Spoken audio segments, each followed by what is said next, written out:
Oh goodness, my head looks like an egg. I am working up a sweat. I've started progress on my doll room, and as you can see, I have my table that's been cluttered. I have a dresser right here, and a desk that has also been mainly used for me to stock up my storage tins, but I can't keep lifting those anymore. My closet here, the floor, we lift that up to get access to underneath the house, which is kind of why my room is a mess in the first place. Because last year, um, we needed access to the pipes, so I had to move all the big storage bins that were nice and neatly stacked in here. They were sitting in the middle of the floor, so there was no walking about. There was just a clear little loop de loop from the front door over here to the closet. And that's where I left it. And then I got sick over the winter, and then, of course, I had a whole bunch of life dramas, which set me back to the point where I did not really come into this room except for one or two things, stayed 5 minutes, did not touch stuff. So, um, yeah, I gotta go through that junk. I gotta go through the furniture in there. I gotta go through that stuff. Access cleanup, and then I want to change up the layout of my dollhouse. It is currently set at the Hogwarts dormitory, but kind of wanting to put the Hogwarts dolls aside and maybe make some rooms for my Rainbow High, because I mean I can't afford the dollhouse, so I might as well change what I got.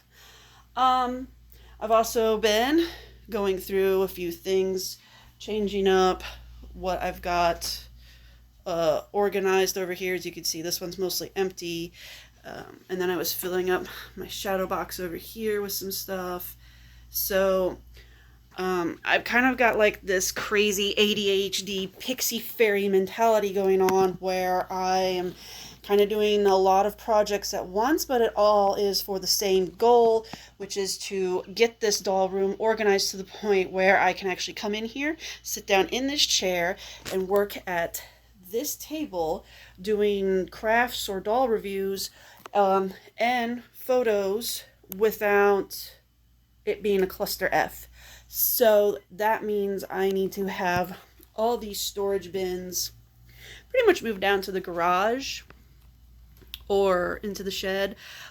I don't really want to do the shed because I had some stuff that I put in storage containers that got water inside, and I had to throw away my Care Bear collection, my originals from the 1980s that are as old as I am, along with a couple other toys that meant a lot to me. So, yeah, I don't want to repeat that. I would rather store them down in the garage, which of course means I also have to clean out the garage and make space there. We have our dryer down in the garage with the washer in the kitchen, so I have to make sure there's always a clean path down the stairs that go to my dryer, and so that takes up a little section. I did not design this house. If I did, there'd be a lot of differences. But I kind of want to change up what I've got displayed. I got my little fantasy group here. I was kind of trying to do like a story, like a D&D campaign, where I've got my elf, my wizard, my druid, my centaur, my thief, but that didn't quite work out. And then I've got dolls up here. Pretty much except for the one here in the center, they really can't be changed out of their outfits. Poison Ivy, though, I did put her on a made-to-move body, and her outfit is starting to kind of fall apart at the seams. The shiny little material that they use for her green corset is not meant to be removable, but the thing is that her original body was wire and rubber, which looked weird. It's just off-putting. And then the Harley Barbie, she's a regular body, but she's sewn into her outfit, so it's like, why couldn't they just do that with Poison Ivy? Why did they have to give her a wire and rubber body? So these dolls are kind of the ones that like can't be changed out of their outfits. I just got my Andy Warhol up there chilling because she's just a queen. But I took out my Funko Pops out of their box. I did not realize that um, the what if Agent Carter was a bobblehead. So she's leaned up in the corner here because she can't stand on her own. Because that's fabulous. Um, it started with this one, Carrie, because that's my name and it's spelled just like it. So I've always been kind of teased of, you know, being called that. I did play this character one night at a haunted castle event, which was really fun. But that night did not end up well. I stopped breathing because the dress they had me in was too tight. So yeah.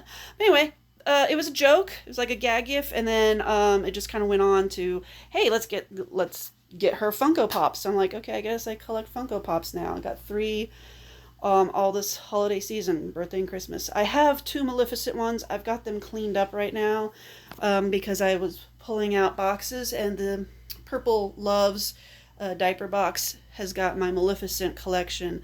Plushies, figures, purses, other collectible stuff like a mug and things like that. So, I mean, I have more.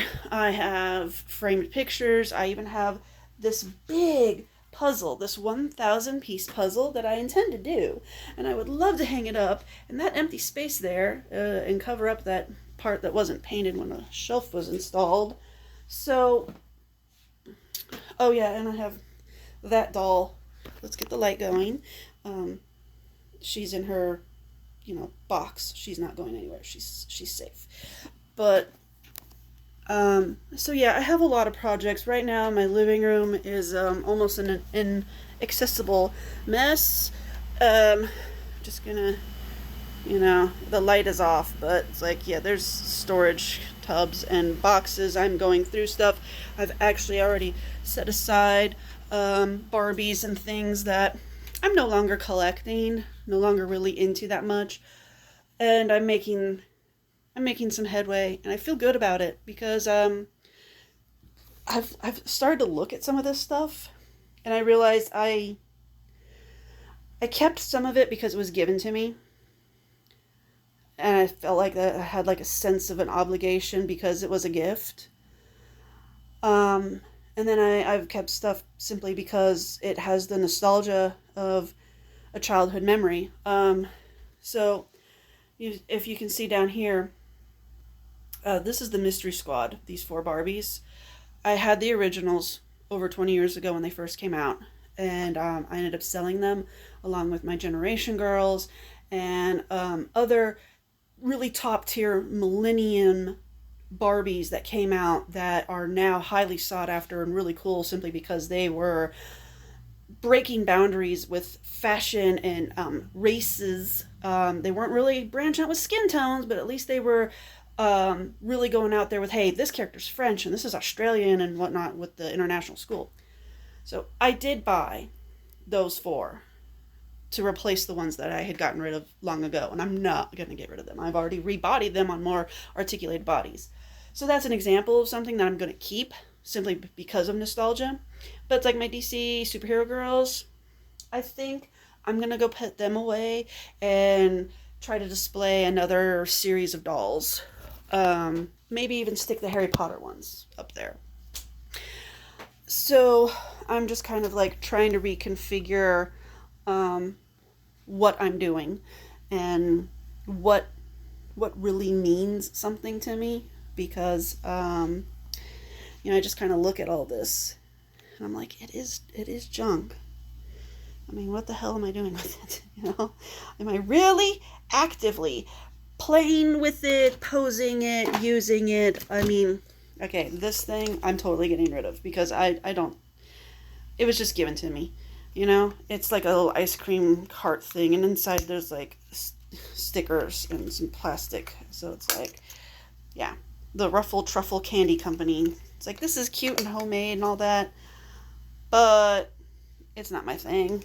And I just kept it because. So anyway, yes, I'm starting to make that progress that I talked about, and hopefully in a few days I'll have a better room to show you guys. All right, so stay tuned.